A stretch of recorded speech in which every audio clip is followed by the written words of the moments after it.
Olá pessoal, aqui é o Velgas, hoje é dia 24 de novembro de 2024. A economia russa está esgotada. Com isso ela é incapaz inclusive de financiar operações militares prolongadas. Quero convidá-los, inscreva-se no canal, deem um like, compartilhem com suas redes sociais, façam seus comentários. Conto com você para se inscrever no canal. Muito obrigado. A economia russa está esgotada e ela continua a aumentar suas despesas também na guerra da Ucrânia. Isso estrangula muito a economia da Rússia e favorece a economia militar, que é uma parcela apenas de toda a economia. De acordo com o Banco Central da Rússia, 73% do país está em dificuldades financeiras. Esse dado foi apresentado recentemente na Duma, que é a Câmara de Deputados da Rússia, pela presidente do Banco Central, a senhora Elvira Nabiullina. E ela que fez isso, e ela que usou a palavra que a economia da Rússia está esgotada.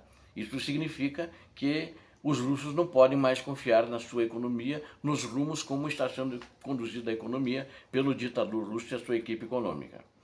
Adicionalmente, o Banco Central da Rússia aumentou os juros para combater a inflação e fazer a economia voltar a crescer entre 1,5% e 2%, ela disse. Isso só pode ser atingido com controle de inflação, difícil de conter no cenário atual, pois todos os recursos são drenados para a economia de guerra do ditador russo. Então ela demonstrou isso, só que o drenados para a economia de guerra é meu. Ela falou isso na Duma, ela não falaria ditador russo, que ela acha que não sairia viva de dentro da Duma. Que é a única coisa que ele tem na cabeça, né? É só a guerra. O ditador russo só pensa na guerra. Não se importa com a economia, com o povo e nem com o país. A taxa de juros de 21% é a mais elevada desde 2003, quando a Rússia se debatia com as consequências da crise econômica da época. A presidente do Banco Central da Rússia, ela prega uma política monetária mais rigorosa para atingir seus objetivos. Ela quer, inclusive, aumentar a taxa de juros. No entanto, economistas russos e empresários russos são contra. E eles argumentam que essas medidas são ineficazes. Elas podem exacerbar a crise atual, dizem eles, pois a taxa de 21%, que já é alta, né, na taxa de juros é muito alta, né? E o aumento ainda mais trará a recessão econômica e o colapso dos investimentos no futuro próximo. Eles estão certos também, não estão errados sem dúvida nenhuma. Só que a solução que eles propõem acho que não é a melhor de todas. Esta política oferece oportunidades limitadas e pode ser eficaz para derrubar a inflação, mas acarreta riscos que para os economistas e empresários, esses riscos são inaceitáveis, que vão provocar uma recessão. Inclusive, um dos empresários comentou que isso vai fazer com que as empresas quebrem. Ela resolve o problema da inflação, mas as grandes empresas da Rússia vão quebrar, que aliás algumas já estão na corda bamba. Muito forte e desestabilizador. A já enfraquecida economia da Rússia. Isso irá desestabilizar a inflação. Agora tem uma entidade, a União da Rússia de Indústrias e Empresários, chama-se União Russa de Industriais e Empresários, propôs uma taxa de câmbio separada para as empresas e uma outra em geral, né, para as empresas que operam no comércio exterior.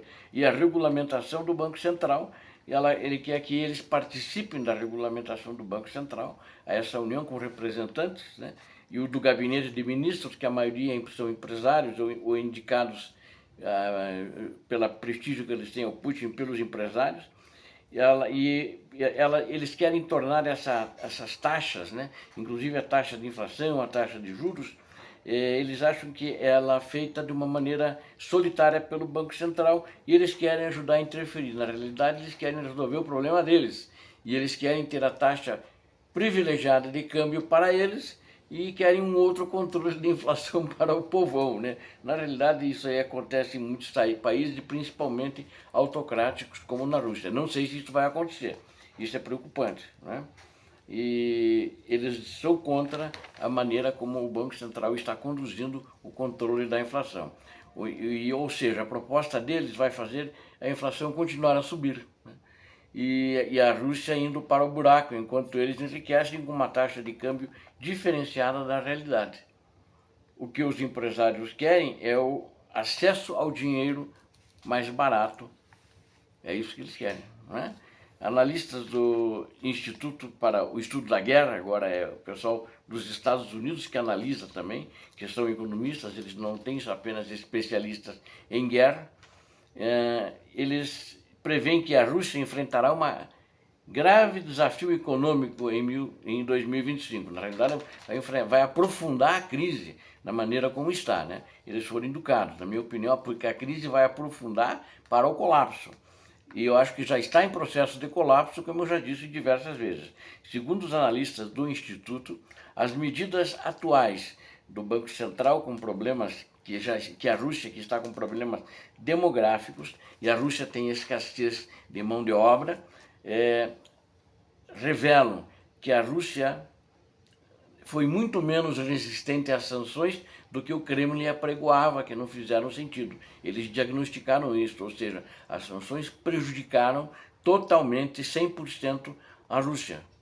Isso o Kremlin não afirma e não reconhece.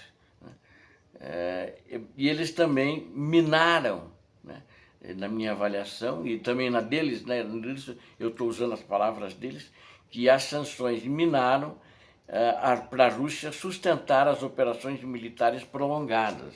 E agora, com esta situação econômica mais dura, já em processo de colapso da economia, faz com que muitas operações talvez tenham que ser paralisadas. Por causa disto, esse desespero no teatro de operações na região do leste da Ucrânia e na região de Kursk para expulsar os ucranianos do território russo, porque vai acabar o dinheiro que vai movimentar as tropas para o combate. E isso deve acontecer em 2025. Talvez, eu sempre falo que vai acontecer durante o inverno, mas vou dar uma chance entre agora a mais ou menos uns 6 meses, ou seja, até o fim do inverno, talvez um pouquinho da primavera. Mas eles não vão ter condições de ir muito longe na condição atual. Obrigado a vocês que assistiram esse vídeo, conto com vocês. Inscrevam-se no canal e deem um like. Compartilhem com suas redes sociais. Obrigado. Deus abençoe a vocês, Deus abençoe a Ucrânia, Deus abençoe o Brasil. Paz e bem, paz para toda a humanidade.